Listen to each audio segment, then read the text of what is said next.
From Ashland, Oregon, home of William Shakespeare and progressive politics, and broadcasting live from the Southern Oregon University Digital Media Center and the RVTV studio, it's the So Not So Late Night Glamour Dave show, and recorded before a non-existent studio audience with a skeletal crew of certified public access producers.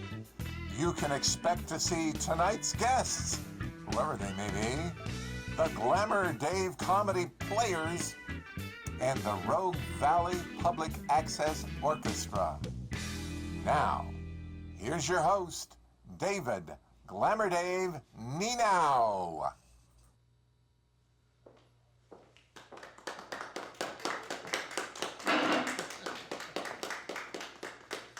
Well, hello, Rogue Valley, to another edition of the So Not So Late Night Glamour Day show. I'm your host, David Glamour Dave Nienow.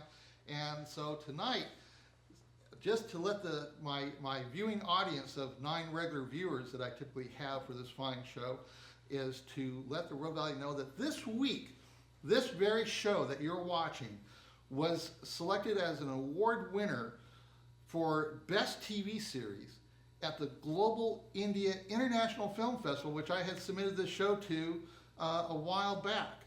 So this makes the first film festival win for me among my various show productions that I've submitted into the film festival circuit.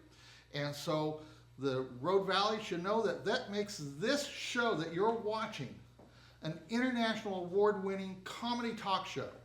So considering the lack of financial resources that this show has, that's a fine achievement for me and all my fellow producers that come in and help assist me to make this the most lowest of lowbrow public access comedy that can be produced. So I thank my wonderful group of volunteer producers that often come in and help me put this show together and to be able to give us the status of an international award-winning comedy talk show. So I thank you. Yes. So tonight, I have my mother, Dorothy Nienow, is stepping in to fill the role of guest sidekick. My guest sidekick that I had booked has had travel issues, and she's not able to make it in. So Dorothy Nienow, my wonderful mother, please come into the studio. Hello, Daddy. Hello.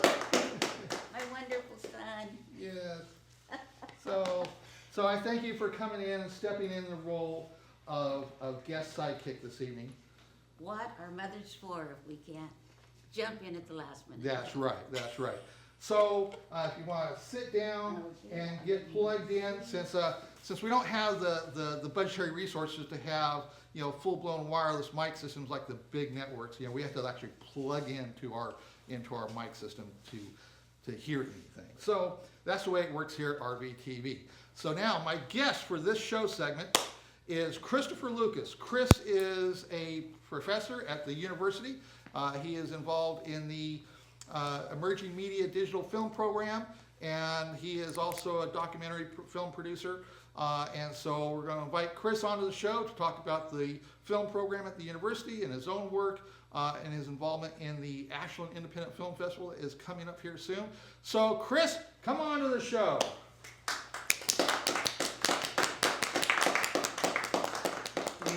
All right, Chris, thanks for coming in.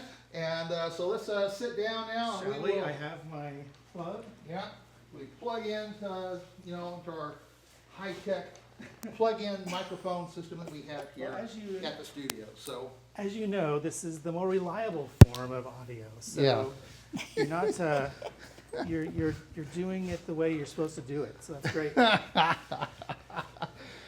Well, I thank you for coming on to the show. Thank you for having me. Congratulations. Well, thank you. Your win on subcontinent. Yes, this is actually, I think, like about the 4th film festival from India in which I've submitted to in the past year, in which one of my show productions has been selected at least to be screened at the festivals. So, but this is my first festival win. Yeah. out of 250 festival submissions I've made in the past year. So, Once again, it's all about reliability. Yeah. And sticking with it. Are Yeah. with you. Absolutely. well, They make so much TV, so much film in India. that's right. It would be amazing to see what you were competing with. And, Yeah, it would Oh, be. yeah, It would that be would really be interesting to know interesting. what I was competing with. But I've done 250 film festival submissions in the past year since I started submitting last May, and I just I submit various show episodes from my series here at the studio, and so I've some of my most comedy-oriented episodes from this show I've submitted. And I've submitted some of my Rogue Artisans art episodes and stuff. So in the past year I've had like 21 film festival selections out of all those submissions. So I've got like about 8.5% selection percentage, which is supposed to be pretty good from what I understand about the film festival circuit. I've been following with interest from afar, saying, And I've got, out of those 21 festival selections, I've had 7 semifinalist awards and 1 finalist award, and then this week is my first actual award win at a festival. So it's kind of exciting. And I hope they gave you the laurels you get when you get a festival award, so then you can put that on your That's right. publicity, put it on your show credits. So add it into my list of awards at my IMDb profile. Yes. Right. So that's always important. Yeah. So far it hasn't resulted in any money coming my way. That's incidental. But I keep working at it. Very much like us documentary filmmakers in that way. That's right. Yes. Yeah. Well, in a way, I've always I've often considered that what I do here, even here, is in a way I'm documenting people here in the Road Valley. You absolutely are. And so and because everything is 28.5 minutes, it's a documentary short.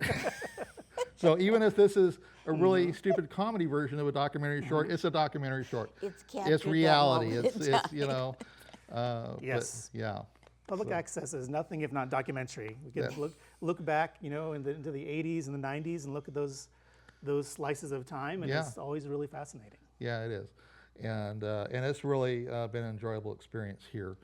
My work here at RVTV, so it's been really a good thing for me after having my father passed away, and I started doing this work then, and so it's been a great experience, and I can't thank the RVTV and the producers in here enough for everything that they've done to help me achieve what success I have achieved here. So, and it's in that process of my working here that I met you. I met you through the SOFAM local film group as well, and gotten to know you in the past year plus, and your wife Julie, and which I had your wife Julie on in December for my Christmas special edition. So that was really cool. So I wanted to be able to have you talk about your own film work that you do, and let the audience know that you're a professor at the university, and you're in the digital film program there at the university. I am. I'm technically an instructor in the sort of descriptions of the university. Right. But I do a lot of professing. Yeah. So I'm in the communication department, and within that we have the digital cinema program. Yes. Cinema, say it properly. Just kidding. It's, we do TV, we do online video, we do film, cinema, documentary. It's a very broad umbrella that we do a lot of different kinds of work. Somewhere before I got here, we kind of put that name on it, digital cinema, just because so much of that world has moved from kind of old-fashioned film into digital cameras. So we use that term now, but it's kind of funny because everything's digital. Yeah. But really everything that we do, I like to say, if it starts with a camera, we're probably involved. That's right. It's a lot about storytelling and a lot about sort of journalism and news type production. So I teach both in that cinema side. I teach a lot of production courses, teach some things around cinematography and editing, also do a couple of different documentary classes. I also teach in the social media and public engagement concentration, which is more of where journalism and advertising hangs out. Yeah. So I teach like online or mobile imaging, how to use your cell phone as a little production studio, do news writing and those kinds of classes. So kind of it is great at a small school like this, a relatively small school, you find the teachers covering a big gamut and really drawing on all of our sorts of experience. Right, yeah. Now, the digital cinema program, is that like a 2-year program? Is it a 4-year program? What's the length of the program? Well, this is a really exciting time for us actually, because we're moving from being what has been a concentration within communication. So you would be a communication major, which is a typical 4-year program. Right. And then in your last 2 years, you would focus in on some cinema classes. Okay. But you're still a communication graduate. Starting in fall of 2019, we will be our own major. So you can come to SOU and be a film major. You can get a digital cinema degree. It was a pretty involved process to get there, but from our perspective, it meant adding a few classes and restructuring the curriculum a little bit and raising the demands and expectations, but it's still the same length of program. You will go through in the typical 4-year degree and end up with a digital cinema degree. Well, that'd be really cool. Say if you have already graduated with a degree from SOC and now you wanted to expand your horizons and you wanted to focus on the cinema media field, would your credits you'd earn towards your original degree, some of those would maybe count towards Well, if you've come through and you've already matriculated, you've got your degree, those credits are basically they're sort of used. We do have some folks who've come back and they've taken some classes as non-degree seeking, so you can certainly take these classes and raise your level of experience and get refreshed in the technology. Right. And do that. You wouldn't necessarily get a degree at the end. We're exploring the possibility of adding a pretty exciting new frontier in higher ed, which are what we call certificate programs. So that's a kind of you define a small cluster of classes, and you say, well, if you take these classes, we can give you a certificate in that area.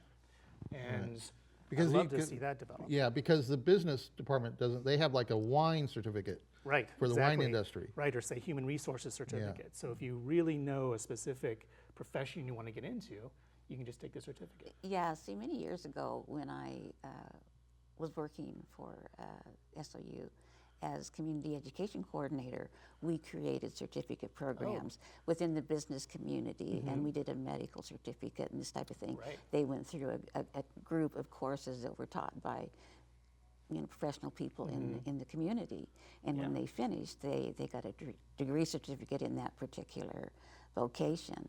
So that would be awesome. Yeah, it's, here at RVTV, the studio offers a variety of classes. Once you pass once you complete the standard studio certification process and the field certification process classes, then they have a variety of advanced classes in like green screen and production and other elements of what we do here at the studio. But I've been thinking that for myself, there could be some classes in your digital film program that I'd be interested in possibly going through and doing, particularly in terms of learning some of the other Adobe software past Photoshop, which is what my experience has been limited to as a photographer, and kind of learning some of the more video-oriented Adobe software. Yes. We run the full Adobe suite here. I teach Adobe Premiere in my editing class. I'm hoping we can add After Effects, which is a really important tool. Yeah. They do teach that actually in the Emerging Media and Digital Arts program, which is a separate department from us. But they do offer it on campus, which is really great. Okay. We're at this moment where these tools are so powerful. You can make an entire movie, from soup to nuts, just with the stuff that's kind of available for inexpensive. Yeah, I just recently put together a little kit for my Apple XR phone that I got at the beginning of the year. And so I got a little handheld stabilizer and a microphone and a little light, and I just, I can just handhold and just kind of go out and just capture video shorts for like 1 minute, 3 minute kinds of things there's actually a lot of festivals that have categories for like 1 minute and 3 minute kinds of films. Yes, and they're all cell phone kinds of film productions. Yeah, yeah. I don't know if you've seen the movie Tangerine. It came out in, I guess, 2015 or 2016. That is a feature film produced, shot entirely with a cell phone, with an iPhone. Got a lot of notice for that. It was pretty visually interesting, and they kind of used the limitations of the phone as a camera to represent Los Angeles and kind of the heat and everything. It was really nicely done. I like to tell my students that even though that is a movie made with a cell phone, it is that the audio is very professional. Yeah, that's right. They use the right microphones, and those were not so cheap. Yeah, right. Yeah. Well, I think this is exciting because I think, you know, the young students coming in, it offers them a new field and a new opportunity, but also where you're opening it to individuals and come in and take, you know, selected classes to kind of expand their knowledge. I think that's really... Yeah, I'm hoping great- to maybe great thing. take a class this summer. Maybe take one of the Adobe classes or something to kind of start going beyond quite what I'm capable of doing with the classes that are here in studio in house, right? So yeah, kind of looking forward to maybe getting, you know, maybe picking up a class per quarter kind of a thing. And Yeah, well, let's talk for sure. Yeah. That'd be fantastic. Yeah. I think you'd be amazed and would open your eyes to all kinds of possibilities once you saw some of those tools. Yeah. And of course, they're actually here in this building. I don't know if they're on the computers you all have access to, but there's a lot of great tools here. Yeah. Now, beyond all your instructing work, you also have been a film producer, a documentary producer as well, and you've brought a couple of clips of a couple of your projects. Yeah. So let's talk about that a little bit. Sure. So I don't know how far back we want to go, but going way back, I have a background in broadcast news, and then worked in independent film for a while up in Seattle, and ended up deciding to go to grad school, like we often do. Yeah. And I went to Texas to attend school at the University of Texas in Austin. And while I was there, I got really engaged in the documentary community, which is amazing and fantastic, and a lot of really talented folks. And, thanks to the Austin Film Society, there's actually some grants and money you can pull together to get some projects going. So with some of my friends I had there, we began doing documentary work together, and ended up with one of my close friends. I ended up producing a film he had going already called Above All Else. And this was a film about the construction of the Keystone Pipeline Okay, right. through Texas, which Yeah. is the southern leg of that project, which didn't get a lot of news, but there were still a lot of sort of resistors and activism around it. And we got really interested in one particular set of activists, which was a collection of kind of, you know, what you'd probably think of as of kind of traditional environmentalists, sort of young activist types, and then Texas landowners. So like sort of East Texas folks who did not want to see this pipeline come through and disrupt their land, right? And because you may recall, this was the tar sands pipeline. It was huge, a lot of unproven science around its safety and so forth. So the film we ended up making from that confrontation between the pipeline company and this unusual collection of resistors became Above All Else. And it was really, we're really proud of it, and it was really successful. We premiered at South by Southwest in Austin, then toured all over the country with it, doing other festivals. We made a lot of great friends and developed a network that then would lead us into our next project. Well, we have a clip of this film that you're just talking about. Yeah. So if the control room can bring that up, and we'll take a look at that clip. I bought this 60 acres. I pay the government every year in order to keep it. I intended it for to be a natural habitat. And so these people, the pipeline people, XL, Trans-Canada pipeline people, came over to me. They sent two guys up here in a black suit, and I don't know who they were. And he laid those papers down in front of me, and it said, we have eminent domain. We're coming whether you like it or not. Basically, that's where it was. Scared the living hell out of me, okay? Because I'm a country person. I don't know the laws. You know, we're just country. And so you're going to get sued, and you're going to have to pay court costs, lawyer fees, and everything else. And that's when I signed. I am an unwilling signer. Put that down on record. All righty, we're back. So now, Yeah. from that film project, you then got into another project. So what's about that? Yeah, so this film, after we toured around the country with it, and by the way, I'll plug myself a little bit. It's available if you want to watch that. It's on YouTube Yeah, for okay. rent, and it's on a website called Cinema Politica. Oh, okay. All right, that's good. Yeah. And Susan's an amazing woman who was really the front line of that action.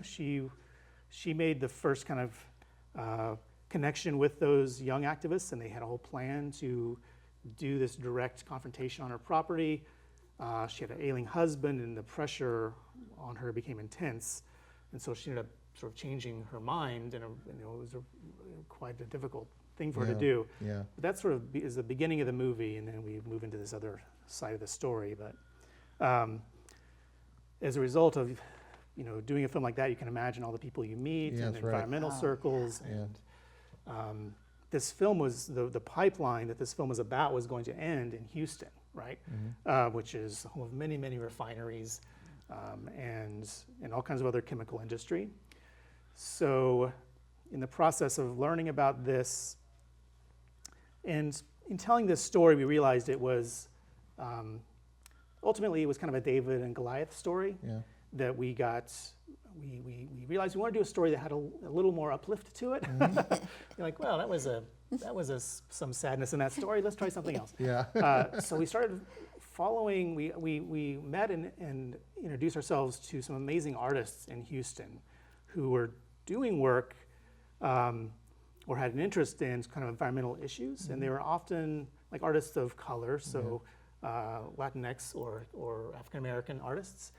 And they were really gracious with us and agreed to do some work that we could film and do some collaboration.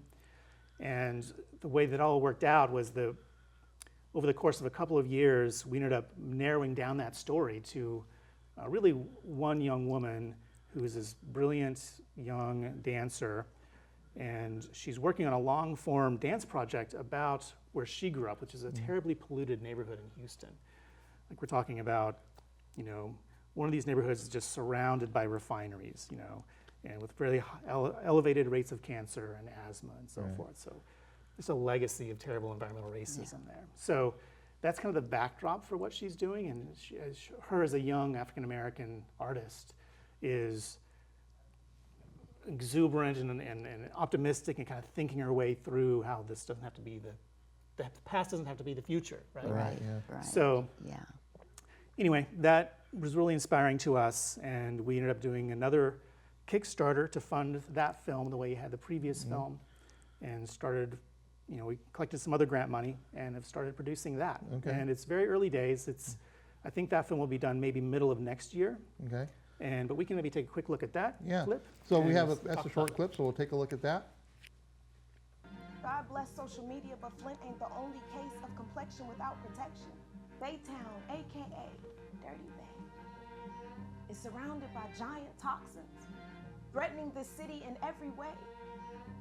We see the huge steel from our window sills make jokes as we choke. We've been possibly dying from this kind of poison oak. It's no mystery that the black and brown communities are being targeted. Black lives matter, but not when they're expendable and making money is good for the market. All righty, so we're back. Well, that looked really good. And so, Chris, The young dancer in the very beginning of that clip, who's wearing the blue gloves and the mask, Mask, is Anaya Wingate, who is the dancer at the center of our Okay, project. all right. Really excited to see that start coming together. Yeah, cool. Well, Chris, I thank you for coming on the show. Yeah. And so we got a couple minutes left. So one of the things I do with my guests is to offer them an opportunity to have an awkward moment Okay. at the end of the interview, Excellent. or they can toot their own horn. And in that regard, I have cheap $1 horns, Horns. and that All right. that we can toot our own horns with, or you can try and win the small cash prize of a baggie of 100 pennies. And all you got to do is correctly answer a trivia question to win this baggie of 100 pennies. I have to choose between Yeah. these three That's amazing right. options. Yeah. Yeah, that's right. Yes. Well, Well, yeah. See, I'm ripping off elements from David Letterman and Craig Ferguson and put my own spin on it. Yes. So, you know, Well, perhaps in honor of David Letterman and my own great experience with awkward moments, I kind of want to do an awkward moment. okay. Well, Road Valley, we're going to go out. We got 1 minute left, so we're going to go out with just an awkward moment. This is actually the first awkward moment in the history of the city. Yeah, yeah. So, yeah. Oh, so, yeah. you So know. it's like, oh, geez. It's been good. Yeah, you know. And I hope this first Breaking awkward. new awkward ground. Yeah, Yes, well, yes. hopefully this is a very successful awkward moment since it's our first awkward moment ever. So, I feel like I shouldn't have. I should Yeah. have been prepped better for the awkward moment. yeah. I've always been kind of an awkward person, so I fit right in here. Okay, well, I think we're coming to the Thanks a end. lot, Dave. Well, I try to do my best here for you, Chris. So, I think Julie won the small cash prize. That's right. She Yeah. came home and told me. Yeah, That's yeah. right. yeah, so, yeah, And I think had- she also played the horn, her own horn too. That was pretty. Oh my gosh, she got 2 moments. Yes, yeah, so, yes. yeah, it happens sometimes. And she was